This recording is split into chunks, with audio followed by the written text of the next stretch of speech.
Est-ce que vous vous souvenez de ces images ? Vous n'êtes pas dans une bonne position, vous n'avez pas les cartes en main. Vous pariez avec la Troisième Guerre mondiale et ce que vous faites est irrespectueux pour ce pays. À ce moment-là, Donald Trump a montré au monde deux choses. De un, il est tout à fait capable de laisser l'Europe seule à son sort. Et de deux, il n'a aucun problème à s'aligner avec la Russie. Et depuis... La Russie est devenue, au moment où je vous parle et pour les années à venir, une menace pour la France et pour l'Europe. Face à la menace, aujourd'hui, la Russie est devenue réalité de la menace.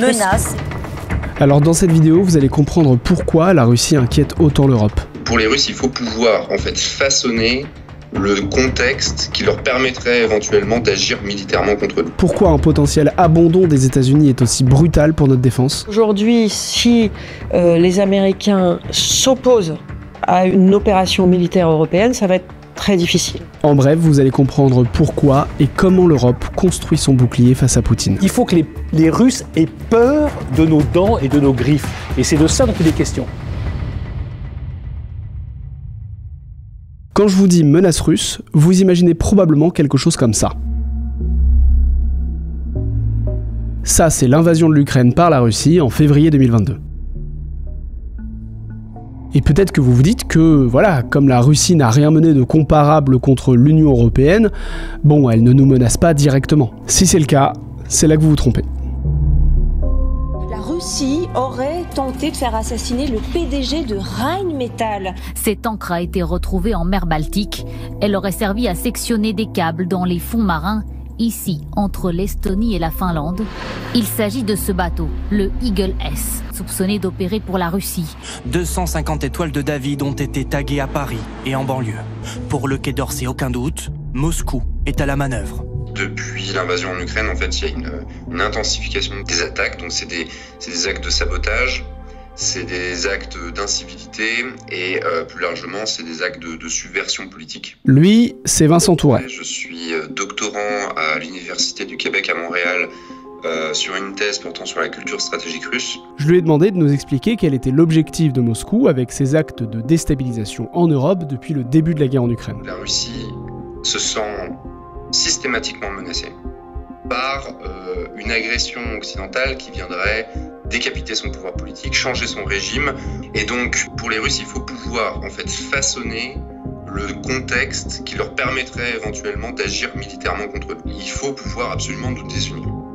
Donc, il faut pouvoir entraîner une polarisation politique au sein des États et affaiblir nos liens de solidarité avec nos alliés européens. Cette stratégie de subversion, de sabotage, de désunion, c'est ce que beaucoup appellent la guerre hybride. Il faut bien comprendre que quand on parle de guerre hybride, c'est pas l'horizon du coup, de la doctrine russe.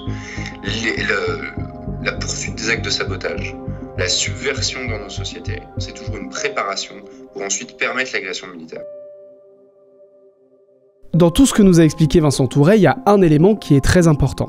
La Russie cherche à nous désunir. Mais pourquoi ? La Russie, c'est pourtant une grande puissance militaire. Est-ce qu'elle a vraiment besoin de nous désunir ? Par exemple, d'après les données de l'International Institute for Strategic Studies, Moscou a quand même investi 145,9 milliards de dollars dans ses moyens militaires en 2024. C'est 6,7% de son PIB national. Alors je suis bien d'accord, c'est pas suffisant pour estimer la puissance d'une armée, il y a plein d'autres facteurs, mais ça vous donne une idée. Pour comparaison, la France, c'était un peu plus de 51 milliards de dollars en 2024. Bon, a priori, les pays européens ne font pas le poids. Enfin ça, c'est si on les prend individuellement. Ensemble, les forces armées des 27 pays de l'Union européenne sont bien assez puissantes pour rivaliser avec la Russie. Par exemple, pour rester sur les moyens financiers, si on consolide leur budget de la défense, ça représente quand même plus de 335 milliards de dollars. En plus, en Europe, on peut compter sur les pays membres de l'OTAN, la France, la Grande-Bretagne, la Norvège, etc., qui se protègent mutuellement en vertu de l'article 5 du traité de l'Atlantique Nord, la clause de défense mutuelle. Dans ces pays membres de l'OTAN, il y a même les États-Unis. On est quand même protégé par la première puissance militaire mondiale. Eh oui, effectivement. C'est là que le tableau commence un petit peu à se ternir. On l'a vu en intro, Donald Trump semble s'aligner avec le Kremlin. Mais en plus, le nouveau président américain remet en cause la participation des États-Unis à l'OTAN. Mais qu'est-ce que ça veut dire ? concrètement, même s'il y a cette clause de défense commune au sein de l'OTAN, chaque État membre conserve toujours le contrôle total de ses forces armées et décide librement de leur utilisation. Donc prenons une hypothèse qui aujourd'hui ne semble plus si farfelue que ça. Si un jour la Russie décide de franchir les frontières des 3 États baltes, de la Pologne, les États-Unis pourraient considérer qu'il s'agit d'une affaire européenne, et donc Donald Trump pourrait en théorie se contenter d'apporter un soutien logistique, politique, économique aux pays membres de l'Alliance, sans jamais engager ses forces militaires. Bref, il pourrait laisser l'Europe à son sort. Mais c'est pas le seul problème qu'on a avec les États-Unis. Pourquoi est-ce qu'on dit concrètement que notre défense européenne, elle dépend des États-Unis? Elle dépend déjà par le matériel, puisqu'il y a beaucoup de pays européens qui ont fait le choix d'acheter du matériel américain en pensant que les Américains se sentiraient obligés de venir à leur rescousse. Ça, aujourd'hui, on se rend compte que c'est pas forcément le cas. Pour comprendre cet enjeu, je suis allé discuter avec ma collègue Laurence Defranou. Elle est spécialiste des questions de défense à Libération. Elle m'a expliqué pourquoi les Américains pourraient bien tenir entre leurs mains le bon fonctionnement de la défense des pays européens. Aujourd'hui, si on prend par exemple juste le cas des avions, qui est facile à identifier. Quand Donald Trump a annoncé la suspension de l'aide militaire à l'Ukraine, immédiatement, le flux de pièces détachées des avions a été interrompu, ainsi que la mise à jour des logiciels. Ce qui fait que, selon un diplomate européen qui est en poste à Kiev, qui m'a donné ces informations-là, encore très peu de temps et les avions ne pouvaient plus décoller. Et est-ce que les États-Unis peuvent louer les avions militaires européens au sol? C'est tout à fait probable. En interrompant le flux de pièces détachées, en supprimant les clés de cryptage, en quelques jours, votre flotte ne sert plus à rien, elle est bloquée au sol. Or, il faut comprendre que ça rend extrêmement vulnérables les pays si elles n'ont plus leur propre défense aérienne. Pour que vous compreniez bien, je vais vous donner un exemple très concret. Donald Trump a menacé d'annexer le Groenland. Et pour cela, il n'exclut pas d'utiliser la force militaire. Le Groenland, c'est un territoire danois autonome. Le Danemark a une flotte d'avions de combat composée de F-16, donc des avions de construction américaine. De tous les experts qu'on a contactés, ils sont tous formels. Si les Américains attaquent le Groenland, il sera très très difficile aux Danois de faire décoller leurs avions ou de les faire fonctionner plus de quelques jours. Ça, c'est certain. En France, on est moins concerné par ce problème parce qu'on a nos Rafales qui sont français.